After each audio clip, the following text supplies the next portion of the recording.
First, let's talk about the muscles in the superficial fascia of the neck. We'll just have one here, it's in blue. This is the platysma muscle. It's a thin, sheet-like muscle that runs in the anterior aspect of your neck. This muscle is known for its role in facial expression. It helps to widen your mouth, depress the corners of your mouth, frowning, and tensing the skin of your neck. Now let's talk about the neck muscles that are in the deep fascia. Let's first start with the investing layer. Here in blue, we have the sternocleidomastoid muscle. It's on both sides. The sternocleidomastoid muscle extends from the mastoid process in the temporal bone and has two heads. The thicker head attaches to the medial 1/3 of the clavicle, and the other head extends onto the anterior aspect of the manubrium. With unilateral contraction, the sternocleidomastoid rotates the head contralaterally to the side of the contraction. When acting bilaterally, the sternocleidomastoid elevates the neck. It also is an accessory muscle in inspiration and helps lift up the ribs. The next muscle is also in the investing layer. This is the trapezius muscle on both sides. The trapezius muscle is a flat, long, triangular-shaped muscle that is located on the posterolateral aspect of the neck and the thorax. When the muscle is acting unilaterally, it produces an ipsilateral lateral flexion. When acting bilaterally, it extends the head and neck. Next, let's talk about the muscles that are in the prevertebral layer.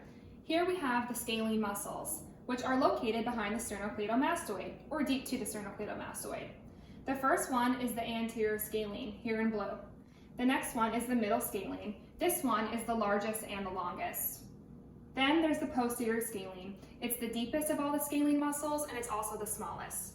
And all of these muscles are located on both sides. The scalene muscles laterally flex your neck. They're also accessory muscles of inspiration.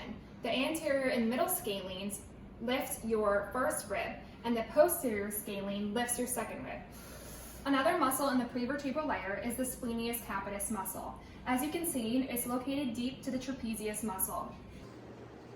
The splenius capitis goes from the occipital and temporal bones of the skull all the way down to the last cervical spinous process and the first 3 thoracic spinous processes.